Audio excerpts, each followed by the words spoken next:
नमस्कार, आप देख रहे हैं न्यू इंडिया लाइव और आपके साथ मैं हूं सलोनी शिवा। नजर डालेंगे आज के अहम खबरों पर।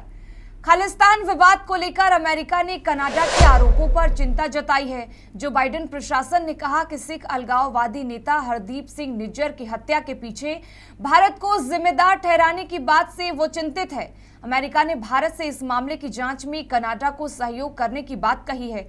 अमेरिकी विदेश मंत्रालय के एक प्रवक्ता ने कहा कि हम प्रधानमंत्री ट्रूडो के आरोपों को लेकर चिंतित हैं। हम चाहते हैं कि इस मामले की जांच हो और दोषियों को सजा मिले।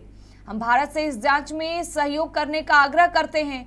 बता दें कि कनाडा पीएम जस्टिन ट्रूडो ने सोमवार को आरोप लगाया था कि सिख नेता हरदीप सिंह निज्जर की हत्या के पीछे भारत सरकार है। कनाडा सरकार ने भारत की संलिप्तता की जांच के मद्देनजर कनाडा में भारत के शीर्ष राजनयिक को निष्कासित कर दिया था। वहीं भारत सरकार ने कनाडाई पीएम ट्रूडो के आरोपों को सिरे से खारिज कर दिया। भारतीय विदेश मंत्रालय ने कहा कि ट्रूडो के आरोपों को झूठा बताया था। इसके बाद भारत ने भी नई दिल्ली में कनाडा के राजनयिक कैमरून मैके को निष्कासित कर दिया था। विदेश मंत्रालय ने कहा कि कनाडा में किसी भी तरह की हिंसा में भारत सरकार पर शामिल होने का आरोप लगाना हास्यास्पद और राजनीति से प्रेरित है। हम अपने लोकतांत्रिक मूल्यों के प्रति प्रतिबद्ध हैं। विदेश मंत्रालय ने कनाडाई राजनयिक को 5 दिन के अंदर देश छोड़ने के लिए कहा था। बता दें कि खालिस्तान टाइगर फोर्स के प्रमुख और सिख अलगाववादी नेता हरदीप सिंह निज्जर की इसी साल 18 जून को एक गुरुद्वारे के बाहर गोली मारकर हत्या कर दी गई थी। उस पर 10 लाख रुपए का नगद इनाम था। पीएम जस्टिन ट्रूडो के उस बयान के बाद भारत और कनाडा के बीच जो पुराने संबंध हैं वो खराब हो सकते हैं। कनाडा ने भारत में रहने वाले अपने नागरिकों के लिए एक एडवाइजरी जारी की है। इस एडवाइजरी में उसने अपने लोगों से सावधानी बरतने का आग्रह किया है।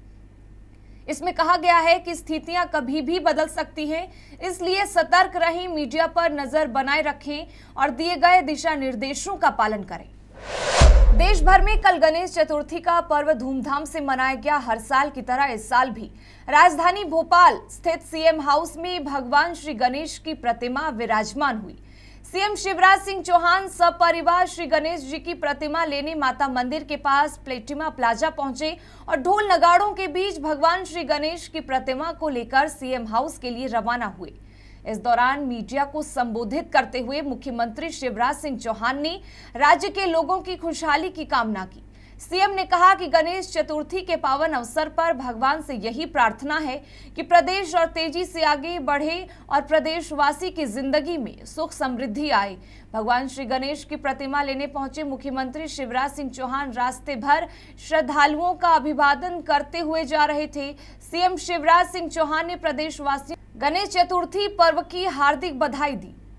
टोल प्लाजा से भगवान श्री गणेश की प्रतिमा लाने के बाद मुख्यमंत्री शिवराज सिंह चौहान के सरकारी आवास पर शुभ मुहूर्त में भगवान श्री गणेश की प्रतिमा की स्थापना की गई। बता दें कि मुख्यमंत्री हाउस में हर साल भगवान श्री गणेश की प्रतिमा की स्थापना की जाती है। सीएम शिवराज सिंह चौहान हर साल अपने पूरे परिवार के साथ भगवान गणेश जी की प्रतिमा को लेने के लिए जाते हैं। बता दें कि राजधानी भोपाल में करीब 1000 से अधिक स्थानों पर भगवान श्री गणेश की प्रतिमाएं स्थापित की गई हैं। गणेश चतुर्थी पर्व को लेकर आज राजधानी भोपाल सहित सभी जिलों में पर्व की धूम है। अगले साल होने वाले लोकसभा चुनाव से पहले यूपी में आरएसएस की सक्रियता बढ़ गई है। आरएसएस की तैयारी यूपी में अपनी जमीन मजबूत करने की है। इसी सिलसिले में लखनऊ में संघ और बीजेपी की 8 घंटे तक मैराथन बैठक चली। बीजेपी और संघ के साथ बाकी सहयोगी संगठनों की बैठक में फैसला हुआ कि आरएसएस का फोकस अब गांवों तक दलितों और महिलाओं की भागीदारी बढ़ाएगा। संघ के सह सरकार्यवाह अरुण कुमार की अगुवाई में हुई बैठक में यह भी तय किया गया कि संघ अब हर जिले में महिला सम्मेलन करेगा। इसमें बीजेपी, विश्व हिंदू परिषद और हिंदू जागरण मंच के साथ बाकी संगठन भी सहयोग करेंगे। अभी तक संघ की व्यवस्था में महिलाओं का सीधा हस्तक्षेप नहीं है, बस राष्ट्र सेविका समिति के दरवाजे ही उनके लिए खुले हैं। संघ से जुड़े लोगों का दावा है कि अब सहयोगी संगठनों में भी प्रमुख पदों पर महिलाओं को जिम्मेदारी दी जाएगी। राष्ट्रीय स्वयंसेवक संघ पर महिला विरोधी होने के आरोप लगातार लगते आ रहे हैं। देश में हर तरफ महिला आरक्षण की चर्चा हो रही है। मोदी सरकार ने लोकसभा में इसके लिए संविधान संशोधन बिल भी पेश कर दिया है। ऐसे हालात में संघ अपनी पुरानी छवि से बाहर निकलने की तैयारी में है। सूत्रों का कहना है कि सहयोगी संगठनों के साथ हुई बैठक में तय किया गया है कि संघ अब खुद की महिला विरोधी होने की छवि तोड़ेगा। कांग्रेस समेत विपक्षी दल यह आरोप लगाते रहते हैं कि संघ की शाखाओं में सिर्फ पुरुष ही दिखाई पड़ते हैं, महिलाएं नहीं। संभव है कि आने वाले दिनों में संघ की शाखाओं में महिलाएं भी दिखाई पड़ें। संघ के प्रमुख पदों और विश्व हिंदू परिषद, किसान संघ, शिक्षक संघ, हिंदू जागरण मंच, विद्या भारती और अखिल भारतीय विद्यार्थी परिषद में प्रमुख पदों पर महिलाओं की नियुक्ति भी की जा सकती है। इसके लिए संघ ने अपने इन सभी सहयोगी संगठनों से भी कह दिया है कि वह महिलाओं की हिस्सेदारी बढ़ाएं। यूपी के हर जिले में आरएसएस ने महिला सम्मेलन करने का मन बनाया है। इसमें बीजेपी समेत सभी सहयोगी संगठन हिस्सेदारी करेंगे। बीजेपी और संघ की बैठक में सरकार की तरफ से सीएम योगी आदित्यनाथ और दोनों डिप्टी सीएम केशव प्रसाद मौर्य और ब्रजेश पाठक शामिल हुए। बैठक में संघ की ओर से सहयोगी संगठनों से मिले फीडबैक को सामने रखा गया।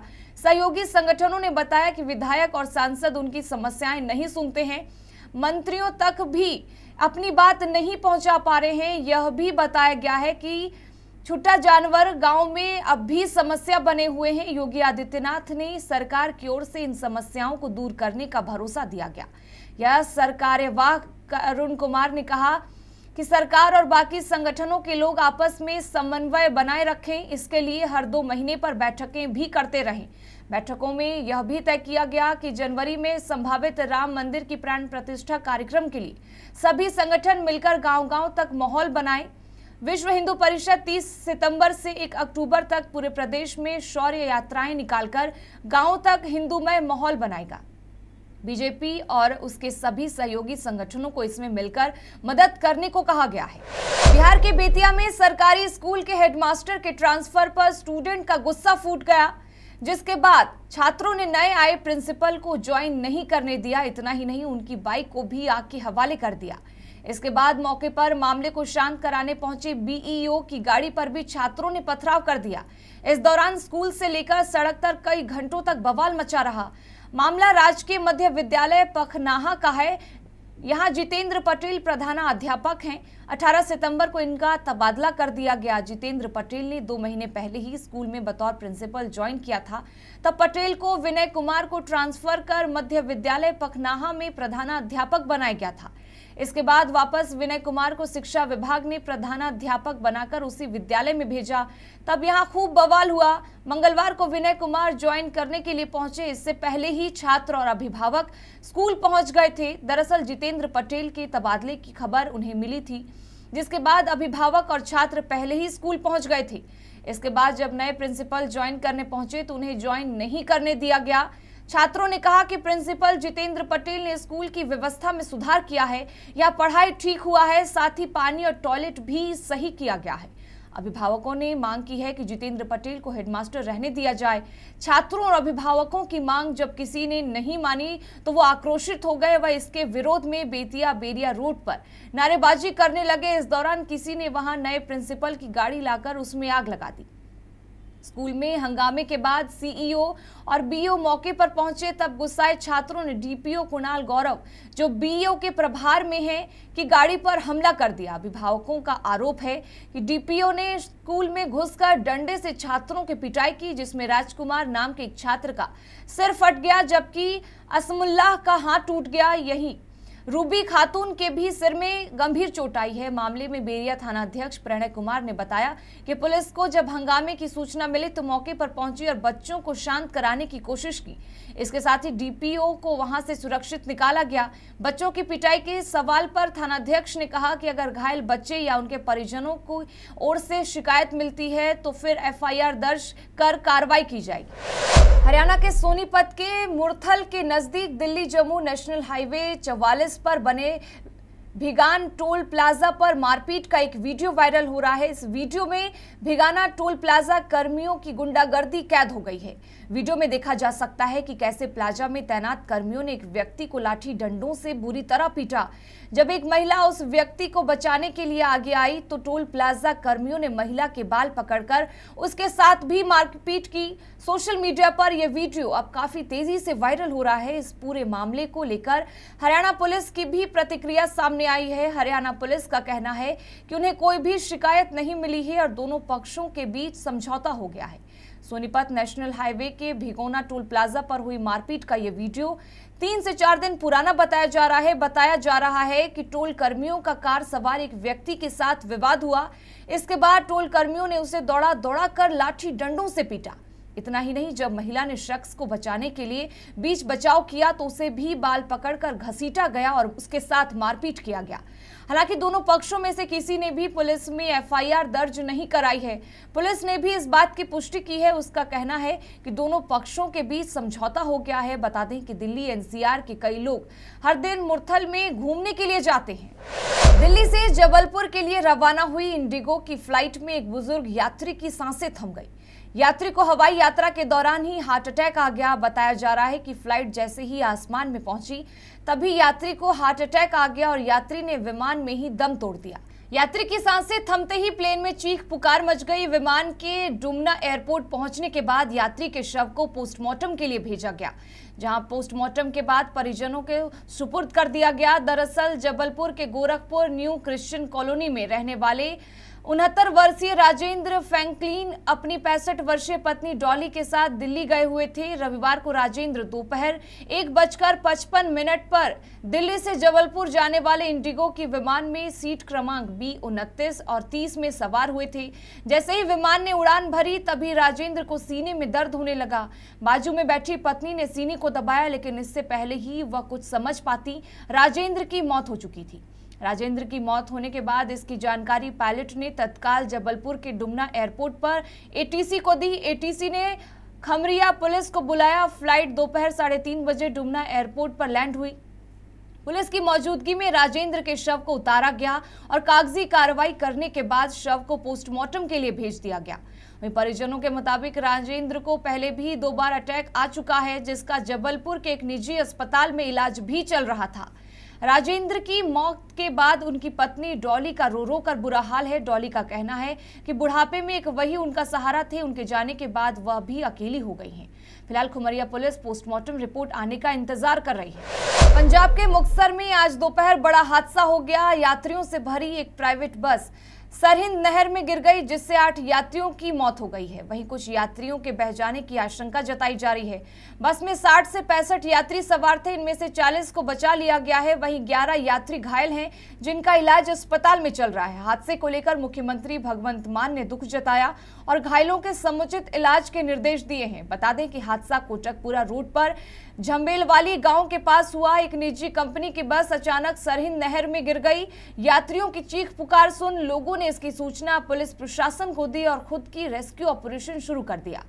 आनन फानन में पुलिस प्रशासन की टीम भी एनडीआरएफ के साथ पहुंच गई। एनडीआरएफ ने रेस्क्यू ऑपरेशन चला फंसे हुए यात्रियों को निकालना शुरू किया। इस हादसे में अब तक 8 लोगों की मौत हो गई है। इसकी आधिकारिक पुष्टि भी कर दी गई है। वहीं 11 लोग घायल हुए, जिनमें से 2 को इलाज के बाद अस्पताल से छुट्टी दे दी गई है, जबकि 40 यात्रियों को बचा लिया गया है। हादसे के वक्त बस में 60 से 65 यात्री सवार थे। दुर्घटना का कारण अभी तक पता नहीं चल पाया है। बताया जा रहा है कि हादसे के वक्त बस की रफ्तार तेज थी। बस नहर के किनारे लगी लोहे के ग्रिल तोड़ते हुए नहर में जा गिरी। एसएसपी हरमिंदर सिंह गिल और विभिन्न थानों की पुलिस ने मौके पर जाकर राहत कार्य शुरू किया।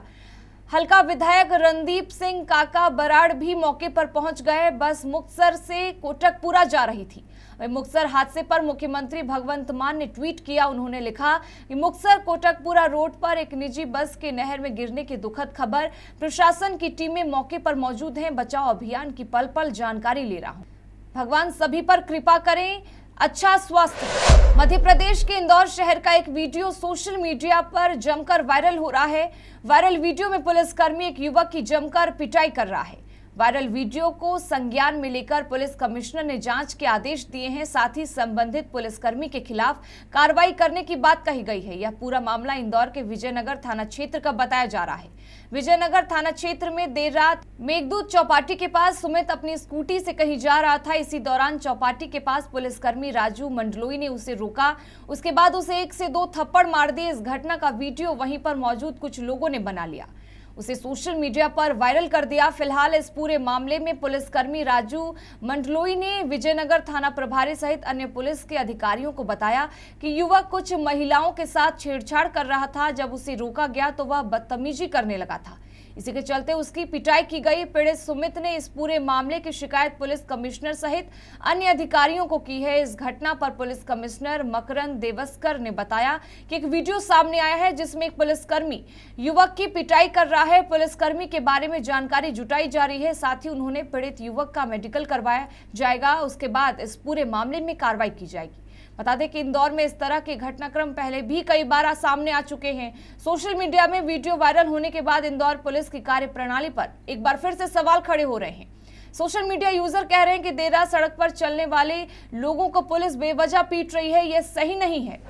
श्री कृष्ण जन्मभूमि संघर्ष न्यास में प्रमुख समाज सेवी बिहारी लाल वशिष्ठ जी को राष्ट्रीय उपाध्यक्ष बनाया गया है। वृंदावन में गोपाल खार में श्रीमद् भागवत मंदिर में सभी सनातनी हिंदुओं की एक बैठक हुई। इस बैठक में आचार्य बद्री राष्ट्रीय संरक्षण नेतृत्व में सर्वसम्मति से यह निर्णय लिया गया कि बिहारी लाल वशिष्ठ समाजसेवी और सनातन हिंदू हैं।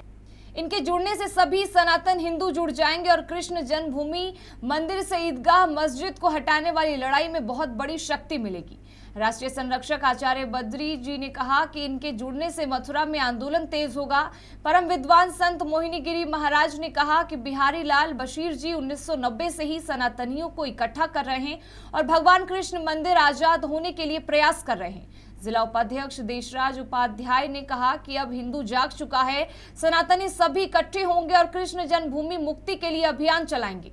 भागवत आचार्य जुगल किशोर कटारा जी ने कहा कि कब फाइनल बेस जी के जुड़ने से मथुरा वृंदावन के सभी सनातनी हिंदू इकट्ठा होकर न्याय की मांग करेंगे। समाजसेवी ईश्वर चंद्र रावत ने इस दौरान कहा कि इनके जुड़ने से सर्व समाज के लोग श्री कृष्ण जन्मभूमि संघर्ष न्यास में कंधे से कंधा मिलाकर लड़ाई लड़ेंगे। इस मौके पर रामलाल चतुर्वेदी, भानु चौधरी, लीलाधर श्रीवास्तव, हरदेव ठाकुर, मोहनलाल ठाकुर, विवेक चौधरी आदि उपस्थित थे। आज क्या कार्यक्रम था? आज गोपाल खार स्थित परिक्रमा मार्ग श्रीमद् भागवत मंदिरम में श्री कृष्ण जन्मभूमि मुक्ति न्यास के द्वारा उसके राष्ट्रीय अध्यक्ष श्री दिनेश कौशिक जी के द्वारा हमारे वृंदावन की निधि अनेक संस्थाओं में बड़े बड़े पदों पर जो पदासीन हैं, अखिल भारतवर्षीय ब्राह्मण महासभा के राष्ट्रीय उपाध्यक्ष हैं और ब्रजभूमि कल्याण परिषद के राष्ट्रीय अध्यक्ष हैं और अनेक संस्थाओं में आप बड़े बड़े पदों पर पदासीन हैं। ऐसे हमारे वरिष्ठ समाज सेवी पंडित श्री बिहारी लाल वशिष्ठ जी को राष्ट्रीय उपाध्यक्ष के पद पर मनोनयन किया गया है और इससे आज संपूर्ण न्यास में अत्यंत हर्ष की लहर व्याप्त है। यह जो ईदगाह के रूप में हमारे कृष्ण जन्मभूमि के गर्भगृह को जिन विधर्मियों ने अपने अधिकार में ले रखा है, अब वह समय आ गया है योगी जी और मोदी जी के राज्य में कि हम न्यायालय के माध्यम से उसको मुक्त कराएं और शीघ्र उस पर दिव्य और भव्य मंदिर का निर्माण करें। आज श्री कृष्ण जन्मभूमि संघर्ष न्यास की वृंदावन में एक बैठक हुई। उसमें सर्वसम्मति से आदरणीय बिहारी लाल वशिष्ठ जी को राष्ट्रीय उपाध्यक्ष बनाया गया है। आचार्य बद्री जी और मोहिनी शरण महाराज जी, आचार्य रामलाल चतुर्वेदी जी, ईश्वर चंद्र रावत जी और जितने भी श्री कृष्ण जन्मभूमि न्यास के पदाधिकारी हैं, उनकी सहमति से यह निर्णय लिया गया है। आदरणीय बिहारी लाल वशिष्ठ जी प्रमुख समाज सेवी हैं और 1980 से सनातन धर्म के लिए कार्य कर रहे हैं। जितने भी सनातनी हिंदू हैं सभी लोग बहुत खुश हैं वशिष्ठ जी के जुड़ने से। और मथुरा वृंदावन में श्री कृष्ण जन्मभूमि मंदिर से जो ईदगाह मस्जिद को हटाने का जो केस चल रहा है, उसमें बहुत बड़ा बल मिलेगा। इनके जुड़ने से सभी सनातनी हिंदू इकट्ठे होंगे और विचार विमर्श करेंगे कि श्री कृष्ण जन्मभूमि मंदिर से शाही ईदगाह मस्जिद को हटाने के लिए जो न्यायालय में लड़ाई चल रही है उस पर गहन मंथन होगा और समस्त हिंदू समाज में बहुत खुशी की लहर है। आदरणीय बिहारीलाल वशिष्ठ जी लगभग 40 वर्षों से सनातनी हिंदुओं की सेवा में लगे हुए हैं। इनके जुड़ने से सभी हिंदू बहुत खुश हैं। मामला गोवर्धन तहसील के थाना मगोरा अंतर्गत गांव नगला सोन के निकट का है, जहां एक अज्ञात व्यक्ति का शव कपास के खेत में पड़े होने की सूचना ग्रामीणों द्वारा प्रधान और अन्य ग्रामीणों को दी गई। ग्राम प्रधान करण सिंह ने बताया, जैसे ही हमें यह सूचना मिली कि किसी युवक का शव कपास के खेत में पड़ा हुआ है तो हमने पुलिस को सूचना दी। मौके पर पहुंची पुलिस ने शव की जांच पड़ताल की और पंचनामा कर पोस्टमार्टम के लिए भेज दिया है। अभी तक शव की कोई पहचान नहीं हो पाई है और पुलिस आगे की कार्रवाई में लगी हुई है। पुलिस द्वारा पड़ताल पूरी होने के बाद ही घटना का खुलासा हो पाएगा। थाना मगोरा क्षेत्र में सोन गांव में एक शव के मिलने की सूचना थी। प्राप्त सूचना पे तत्काल पुलिस टीम वहां मौके पे पहुंची। गांव के सटे हुए कपास के खेतों में ये शव पड़ा हुआ था और मृतक की जमा तलाशी में जो दस्तावेज प्राप्त हुए उनसे मृतक की पहचान हुई। उनका नाम गोविंद सनॉफ कालीशरण है, जो कि थाना खंदौली क्षेत्र आगरा के रहने वाले हैं और इनकी उम्र लगभग 23 वर्ष है। शव पे जो चोट पाए गए वो संभवतः हार्ड एंड ब्लंट ऑब्जेक्ट के प्रतीत होते हैं। पंचायतनामा और पोस्टमार्टम की कार्रवाई कराई जाएगी। वहाँ परिजनों को सूचित कर दिया गया है और वहाँ जो प्रथम दृष्टया जो छानबीन की गई है उसमें जो अभी तक चीज़ें सामने आ रही हैं उसमें ये मामला प्रेम प्रसंग से जुड़ा हुआ प्रतीत होता है। समस्त साक्ष्यों और जो मृतक के परिजन हैं उनके द्वारा प्राप्त तहरीर के आधार पे, साक्ष्यों के आधार पे इसमें आगे की विधिक कार्रवाई सुनिश्चित की जाएगी। इसी के साथ फिलहाल इस बुलेटिन में बस इतना ही, लेकिन तमाम खबरों के लिए बने रहें हमारे साथ और देखते रहें न्यू इंडिया लाइव।